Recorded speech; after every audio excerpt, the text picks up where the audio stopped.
Welcome to Soul, a weekly entertainment show on fashion, arts and culture, food, relationships, and mental health.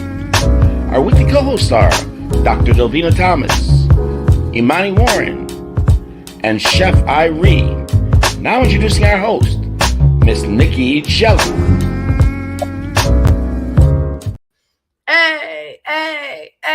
Hey, happy Hump Wednesday. So welcome to another episode of MIA Magazine Presents. So hope you're having a great Wednesday. We are going down the hump, and before you know it, it's going to be the weekend.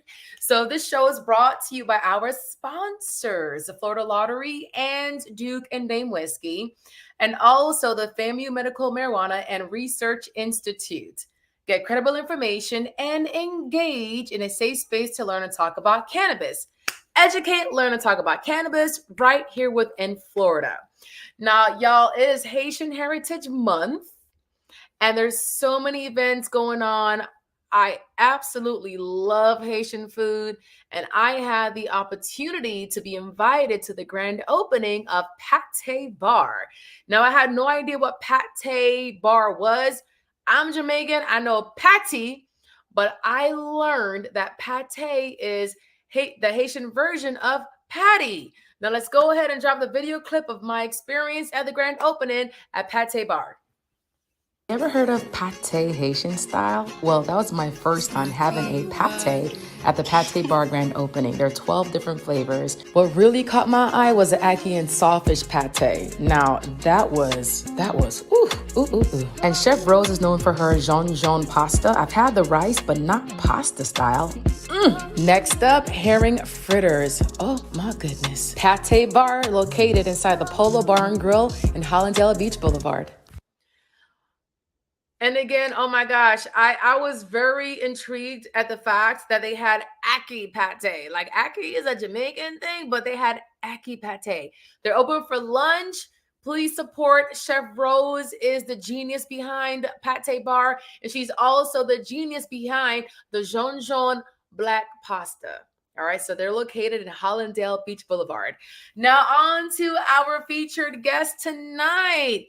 Now, the African Heritage Cultural Arts Center presents Revelations in Rhythm, starring acclaimed tap dancers. So our guest tonight is basically the star. He is none other than Marshall Davis. Hello, Marshall. You're on mute. There you go. Oh, Happy Hump Wednesday. How's it going tonight? everything's pretty good. Can't complain. Can't It wouldn't complain. matter if I did anyway, so I just keep it to myself. I always say every day above ground is always a beautiful day. That's right. That's right. So let's get right into it. When did you start tap dancing? I started tap dancing at the age of about 9 or 10. I got my start after seeing Gregory Hines and Maurice Hines on Sesame Street when I was younger. And I was about 5, but I never expressed that I wanted to tap dance to my parents. So moving forward, my father became the director of the African Heritage Cultural Arts Center. So every summer since I was about 6 years old, I would go down there and take classes in the visual arts, drama, music, and dance. Initially, I started playing the African drums, the congas, and African dance class. A couple of years later, they added tap to the curriculum, and my dad brought me my first pair of shoes, and I've been dancing ever since. Oh my God, that's awesome. So there is a program dedicated to the youth as far as just making sure that they're educated and that the whole tap industry is preserved in a sense. So it's there for them to show, to explore their arts, their talents, and also to preserve that type of art as well. So right, and it's preserving all forms of art, from tap dance to African dance to music classes to again, the visual arts, to painting, arts and crafts, ceramics. We were going down there at a very young age, and we were learning it all. And in regards to representation, it was very important because we saw people who looked like us, and even those who didn't look like us were still encouraging and uplifting to us in these classes. And encouraging us to continue to be our best selves as we move forward in life. Wow, that's awesome. And we do have a video to show. Let's go ahead and drop that 1-minute clip.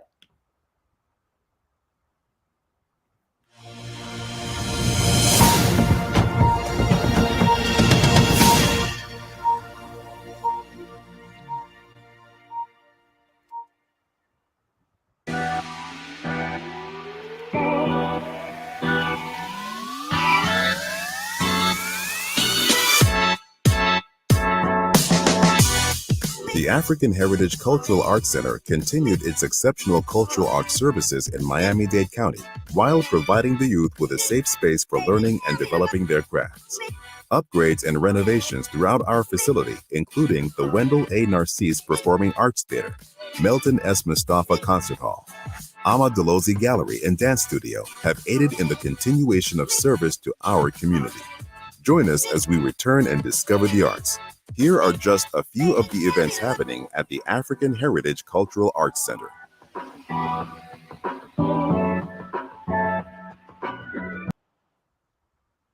Oh, I got caught up. I love it. No, I think that's great. Yes. Very fascinating place. It is. I've been there a couple of times, and it's definitely keeping our children off the streets. There's much more to playing video games and TikTok and YouTube and all that stuff. So it's just a great safe space for them to explore themselves. Yes. So what is one accolade or achievement you'll never forget? Great question. One of the things, other than, of course, being trained at the African Heritage Cultural Arts Center, was meeting my teacher and mentor, a man by the name of Steve Condos, who was one of the legendary tap masters, who I like to refer to as one of the true tap masters of the art form. And meeting him and the things that he taught me and the things that he instilled in me at a young age, they've changed my life forever. Even to this day, I'm still thinking about things that he spoke to me about. They're beginning to, as you could say, sprout from those seeds that he planted so long ago. But one of the main things he taught me was, if you think you're this good now at 11, imagine yourself 10 years from now. Now envision yourself 10 years from there. And it let me know at an early age that the progress and the improvement never stops. You always want to continue to get better and better and better. And so that's how I continue to live my life, not only as a dancer, but just as a human being. He left an impression on you. Yes. He left an impression. And you still remember, he was a phenomenal mentor. And it's always great to have like a mentor, Yes. And it seems like he was very like genuine and intentional. Like he really wanted to be there to help you. That's right. That's a very important word. Intentional. Exactly. Yes. Yeah. So now there's a big event going down this weekend. So tell us about the Revelations in Rhythm. And I believe there's also a special guest as well. Yes, there is. Revelations in Rhythm. We actually started this process in 2020. And we know what happened that year once COVID hit and it shut everything down. So during that time, it forced me to, I like to say, even though we couldn't go out, it didn't mean that I couldn't go within. So I began to go within, and then this whole production began to shift and change as I began to get more in tune with myself and reflect and study on the things that I've learned through tap dancing. For me, tap dancing is living, and living is a dance. When we talk about things as such as in tap dancing, such as rhythm and time and tempo and groove, that all pertains to life to me. And that's what this show is about. It examines the connection between the roots of tap dancing and its form of worship and spiritual praise. When you look at what tap dancing was and how it began, it wasn't really just being done for entertainment, but it became entertainment to those who may have been watching or witnessing. So we go back and I make that connection. Was also inspired by Alvin Ailey's Revelations. So it's my interpretation of what that is from my own personal perspective, told through the rhythm of tap dancing.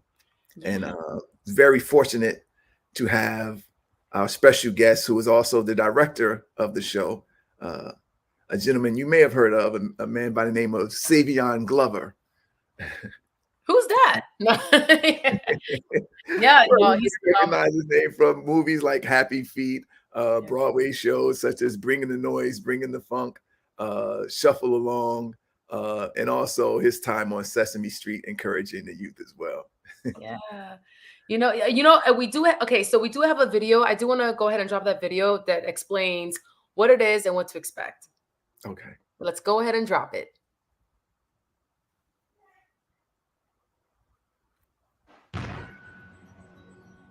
Shoes. These shoes are gifts. I got shoes. You got shoes. All God's children got shoes. Many who came before us had these shoes. It is because of them that I've learned it's not the shoe, it's the sole of the shoe.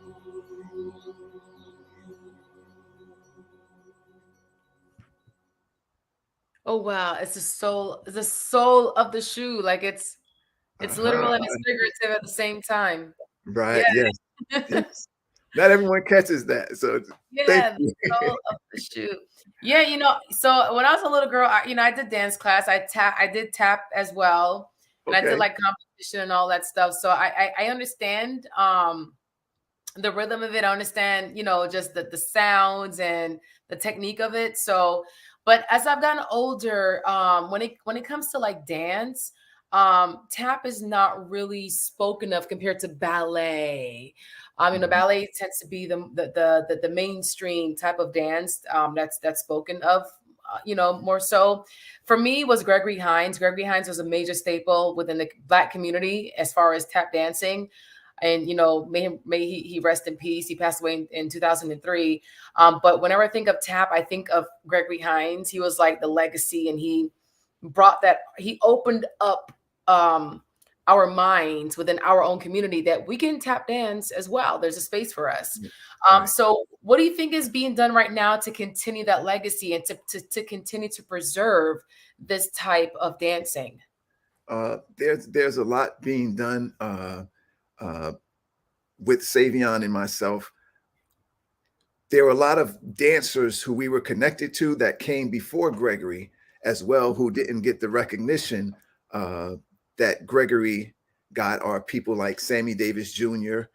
For example, May 25th is also National Tap Dance Day that's celebrated internationally. And May 25th is the birthday of Bill Robinson, who some may know as Bill Bojangles Robinson. So he's one of those dancers that paved the way for dancers like John Bubbles and Sammy Davis Jr. and the Nicholas brothers and the Condos brothers, the Four Step brothers.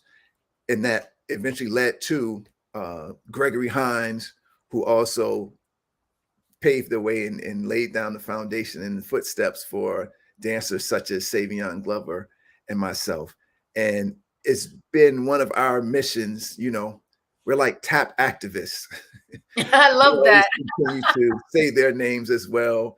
Also the ladies such as Mabel Lee, Lois Bright, Marion Coles. Or you also have dancers such as Honey Coles and Charlie Atkins, which a lot of people don't know. He was the choreographer for groups like the Gladys Knight and the Pips, the Temptations, the Four Tops, the Supremes. So it was a tap dancer who was doing all of that choreography for those vocal groups. And when you think about his influence in the rhythm of tap dancing, how he put that rhythm into the movement, again, there are things that tap dancers have done that have contributed to, moving the world forward and the contribution that they've given to the arts as a whole. Yeah, there should be like a curriculum on that. I mean, Yeah. Unless you're really immersed in, within this field, being an outsider, you're not really going to know. But there are so many that paved the way. There's so many Yes. that love the arts, and they pass it down to you and to Gregory and to Savion. So there's a lot that we need to learn about our own history when it comes to this format of dancing. And that being said, is there like a correlation between tap dancing and African influences? Yes. Now there are different stories, and some may just subscribe to one version, and some may subscribe to another. The version that I was taught through some of the oral traditions of tap dance was that it came out of the rebellion of the people who were enslaved here in the country. So there was a time where they used that drums as a way to communicate, and those rhythms had meaning.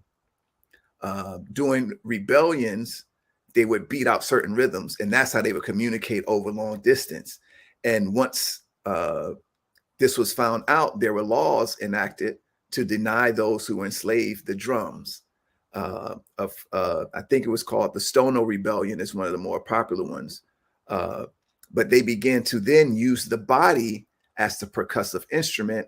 And this is how we get some of the traditions that we know as the ham bone, or probably more popular amongst the fraternities and sororities, which is known as stepping.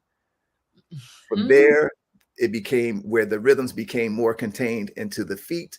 And as the music began to change and shift from the spirituals to the blues to ragtime to what we know as jazz music, the rhythms of the feet inspired a lot of that change. And it was one, it was moving collectively together. Wow. Oh, wow. That's that. Yeah. I mean, when you think of tap dancing, for me, I don't think of like African influences. Right. I just don't see that. And I guess, when it comes to like tap, whenever I see like a recital or a show, there's no African music or sounds to go with it. It's either Chopin or American sounds. I've never heard of tap dancing paired with African sounds, Yes. Yes. Yeah. So what you said a while ago, it makes a lot of sense. Yeah, and if you go back, and even a lot of those clips, you'll see where Gregory would add things where he was dancing and exchanging rhythms, call and response with a conga player. And he began to incorporate some of those rhythms. And that was part of his contribution. He got away from, I shouldn't use the word got away, but he began to utilize the funk rhythms and some of the what we call the odd meters, different type of rhythms that were more contemporary, that were shifting from that jazz and swing feel to a more funky type of feel. Yeah. So what kind of sounds can we expect for Revelations in Rhythm? Like, I'm trying to go deeper with sound. So now I look at sound as energy, vibration, and frequency. So through my feet, I'm trying to use my feet as a portal to manifest this type of energy and frequency that the audience can then, feel and be a part of and experience. So it's more than just entertainment. It's something that is enlightening. It's something that is uplifting to all who come and bear witness. Well, you said it's the soul of the feet. That's right. That's right. Well, you said the feet is a portal. I have to ask this question. How has this impacted or affected your feet? Do you get like weekly massages? Like how is your feet when you're done? Yeah, sometimes I have to put out a little Theragun and try to massage, the arches of my feet. But it's really, when you understand the feet and how all the nerve endings of the body end in the feet, it's also been a blessing as well, because you're using this energy and using that sound and that vibration. So I feel, in my own personal opinion, is one of the reasons why a lot of tap dancers can dance as they increase in age. It keeps them healthy. It keeps them vibrant. Yeah, that energy is flowing throughout the whole body. it's a good workout. You know, it's a Yes. very good workout.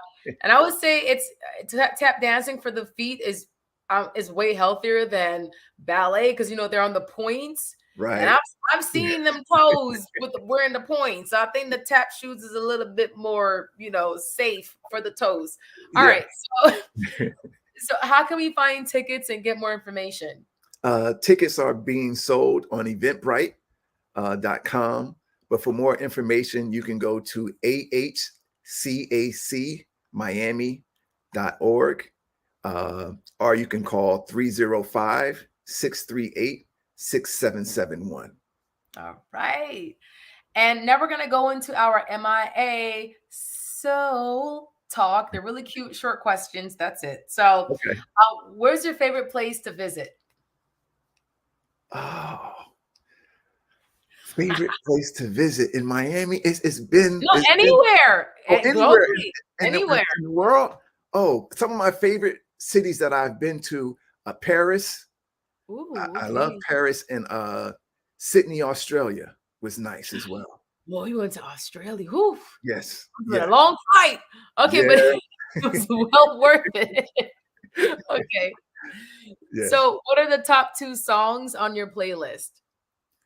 Oh, right now, it's probably because I've been preparing for the show.